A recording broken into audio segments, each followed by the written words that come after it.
Interesting, there's a raccoon warning here. Warning, raccoons and other wildlife can be dangerous to your health. They are wild and may bite or claw you. Touching or hand feeding is not advised. Hey everyone, welcome back. Today I'm at a beach on the Point Reyes National Seashore area that I've never been to. It's called the Heart's Desire Beach. It's another one of those little hidden gems that I've always wanted to go check out. And it's a little overcast today, pretty quiet, so I thought it'd be a good day to come out here, take a look around. I know it's a very popular beach in the area, so let's go discover Heart's Desire Beach together. All right.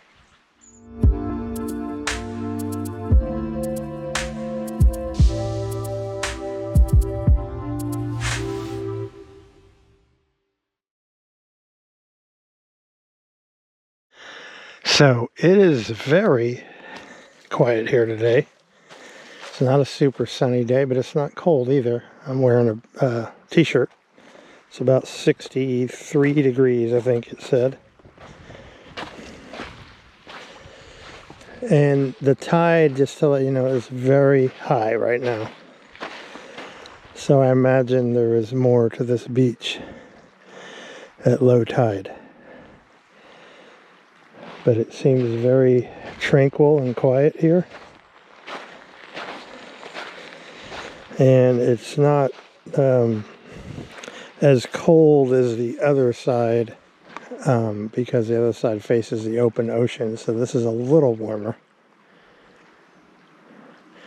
And the gradient, it doesn't get really deep. You can walk out pretty far in this water on a hot day. I'm looking around to seeing what we got here. I'm noticing all that moss in the trees. That's pretty cool looking. Almost like a postcard. But because the tide is so high,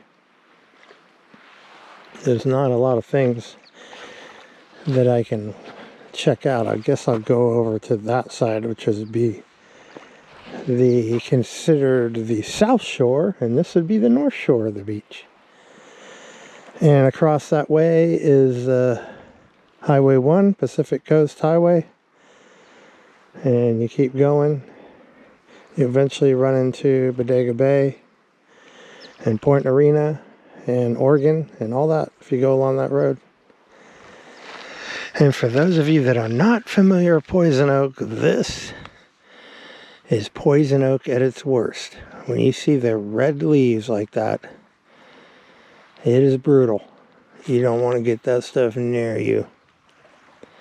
And one of the telltale signs is right there, the little curvature of the edges.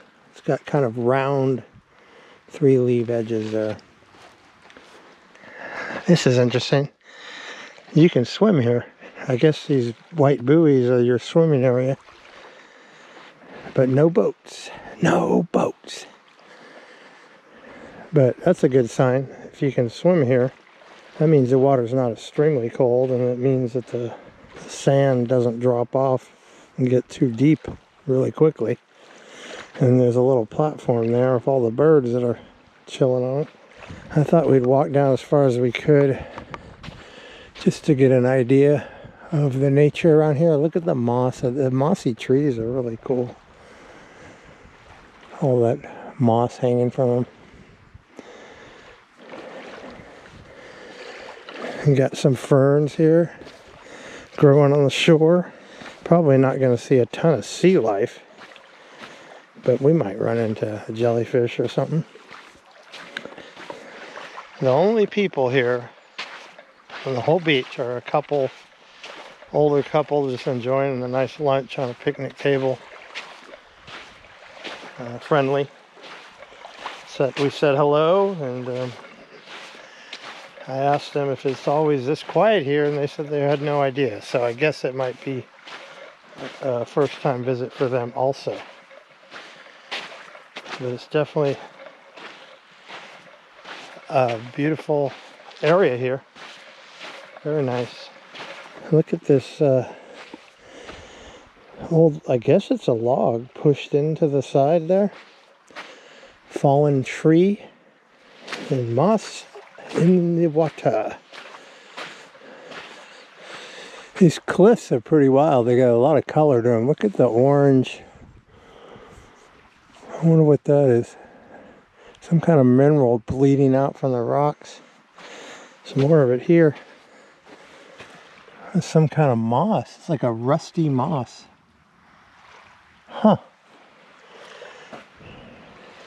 Anybody know what that is? Leave a note in the comment. I have no clue. I could see this being a exciting place to come for kids on a hot summer day. Get kind of a better overview here. This area is also quite popular for its oysters. And there used to be an oyster farm out here. The oyster farm story is kind of a sad story. There was an oyster farm called the Johnson Oyster Farm. My mother used to drive out there in the 70s to get fresh oysters. They sell me these little glass jars. The land that the oyster farm was on was government land, and the lease of the land was a 50-year lease.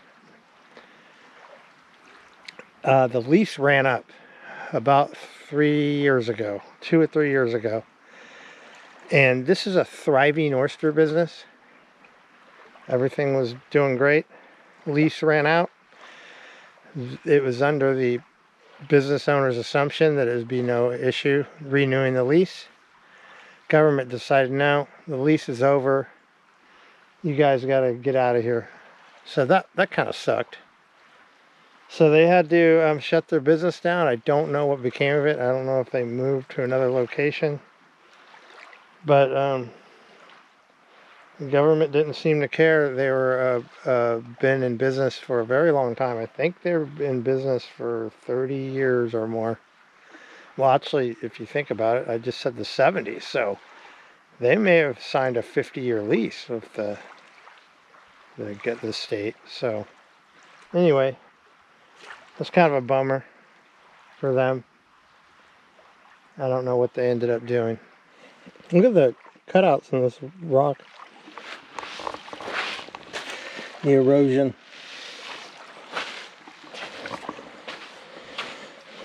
We'll walk as far down as we can, which isn't much farther. Blocked by all these trees.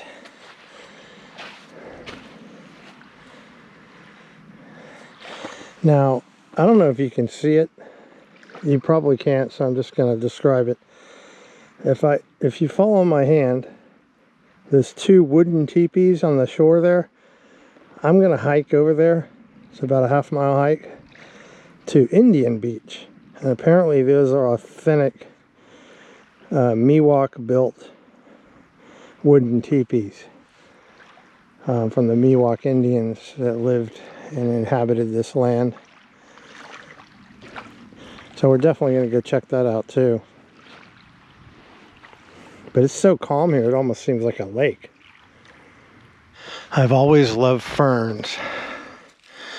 But you look at this older one and look at this fresh fern here. It's a beautiful plant. I'm not sure why I've always liked them, but I have. Probably because of my mother. My mother bought ferns and we would hang them in the bathroom. They like a real moist environment. I was telling you guys about the oysters, and here's an oyster shell right here. But yeah, this is a big oyster area. I love it. There's little information signs all along this trail about the Indians. A coffee berry, this plant here, was well-known laxative among the Miwoks. By peeling and grinding the bark and then soaking it in hot water, a laxative solution was produced. A marble-sized dark-colored berry also have laxative effects when eaten. So this is the berry here. If you're not being regular, you need to eat some of those. Another fun fact about the California bay tree here. The Indians use these leaves as a way of curing headaches. They would put the leaves in their nostrils or bound them to their foreheads. Wow, this trail is pretty spectacular, I must say.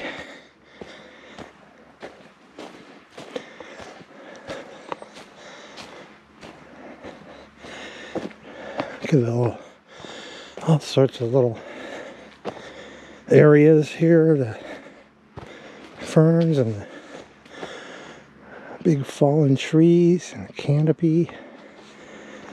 It's very beautiful. This talks about the huckleberry. California huckleberries were gathered and eaten fresh or dried for winter by the coast Miwoks. Fun fact, blackberries are one of the most the coastal Miwok loved blackberries, and a lot of people today confuse them with poison oak because they have 3 leaves. Blackberries have thorns, and poison oak, the stems are smooth, and then these jagged edges on poison oak are more smoothed off. Talk about using an animal completely.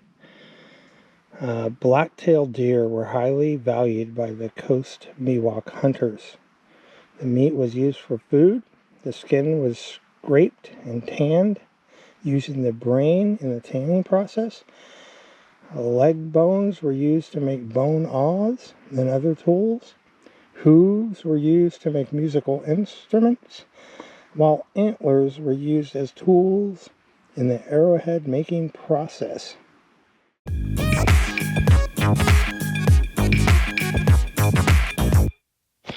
Another crazy fun fact sign about poison oak. The juice of the poison oak turns black when exposed to the air. Miwok Indians mixed the juice with ashes and applied it to where the skin had been pricked for tattooing purposes. The juice is also used to cure warts, ringworm, and as a dye for basket materials. We must be getting close because we're going down.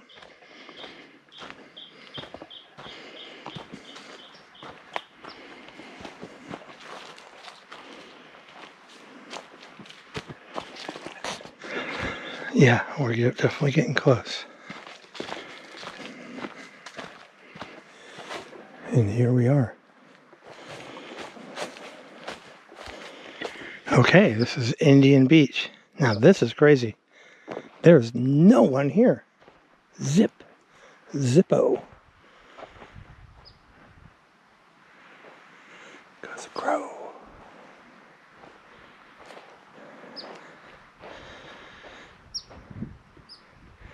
You want your own beach? Come out here. It's your private oasis. Some marshlands. I even got a little bridge.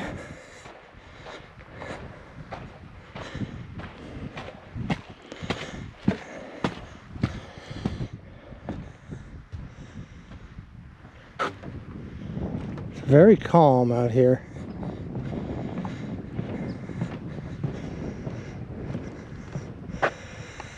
Interesting, I do see a road that comes here, but it must be for rangers only. Look at all the moss on this rail. All the years of moss and lichen. And a little crab shell.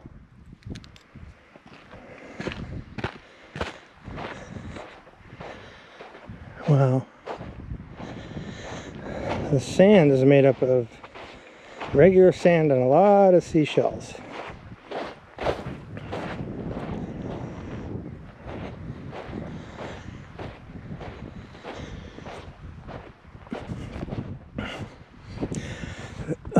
Along that road there, Highway 1, there's some great seafood restaurants.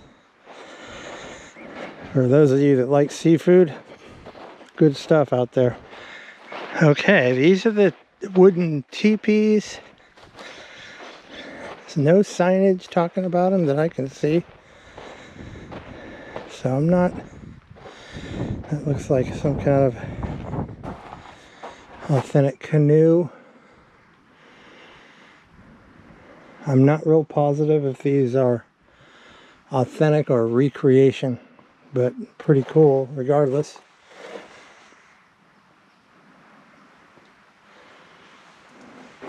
And this is an example of a boat or a canoe that was made.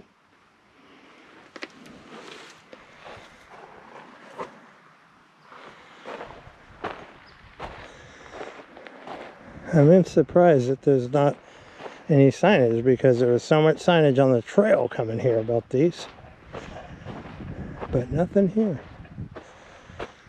Interesting. And they recently installed a outhouse up there, so it's definitely some modern conveniences on this extremely isolated beach. And there's a water spigot there.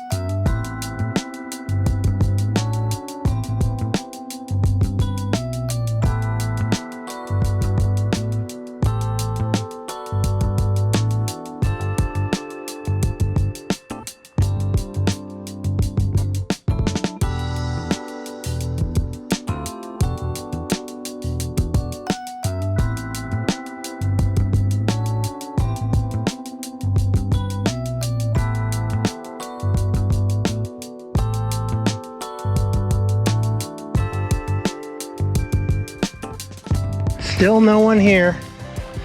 I'm gonna walk down a little bit, see if there's anything more interesting down here. A lot of little seashells laying around. There's a lone seagull hoping for a snack. Sorry, buddy, I don't have any snacks with me today. Oh, come on. Sorry, bud.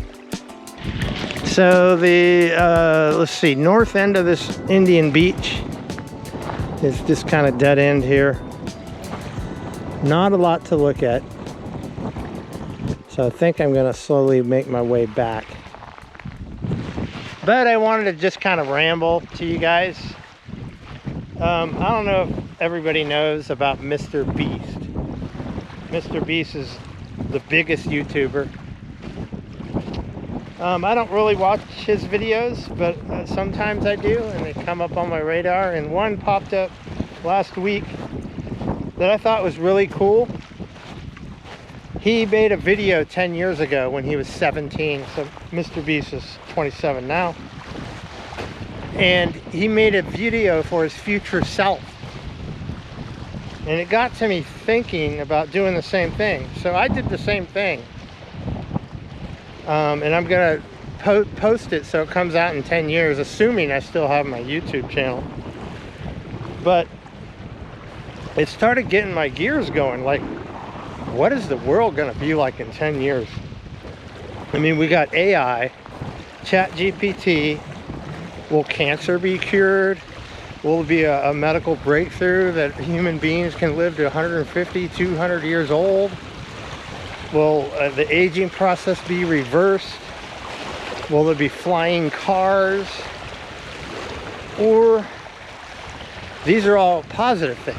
And the pessimists say AI is going to destroy the world. We're only going to be in a worse place if we survive the next 10 years. So there's a lot of division right now in the country. And I don't really get involved in politics, but you know, there's division with the red and the blues, more so than ever.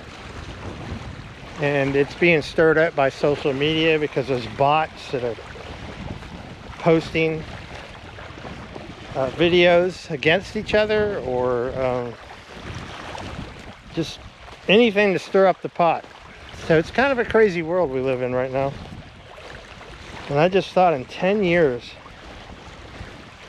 you know, a lot's going to change. A lot.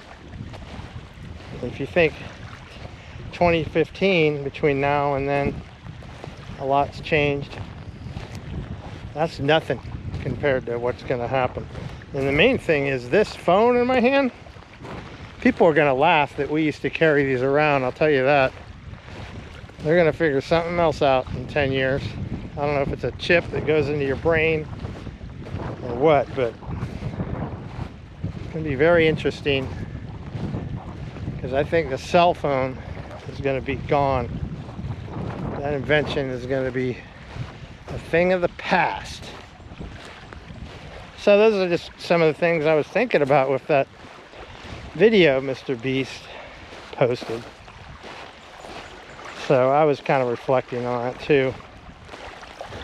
So you guys watching this video, if you have any predictions of 10 years from now, leave them in the comments. And we can see. You know, the video will be up there, assuming I'm still doing YouTube in 10 years. And might be able to go back and read some of those comments and see what's become of the human race. Because we're walking by, you know, I'm on a beach called Indian Beach, where the Miwok Indians inhabited. And we got these wooden teepees. And they were here for 3,500 years is the estimate. They were able to live and survive here for 3,500 years. And our civilization is on a rapid decline, well, a lot of people would say. So, I mean, do you think we're going to last another 3,500 years? I don't know. And then there's natural disasters too. A meteor could hit our planet and cause another ice age. All these things kind of go through your head when you're thinking about the next 10 years. One of the things I said is, you know, in the next 10 years, I want to be able to travel a lot. And I'm not able to do that right now. I mean, internationally. I can travel here and there around the Bay Area. But I'm talking about, I really want to go to Japan. I want to go to Italy. I want to go to England. So I want some, in the next 10 years of my life, to be more relaxing and not such a grind, a daily grind of surviving.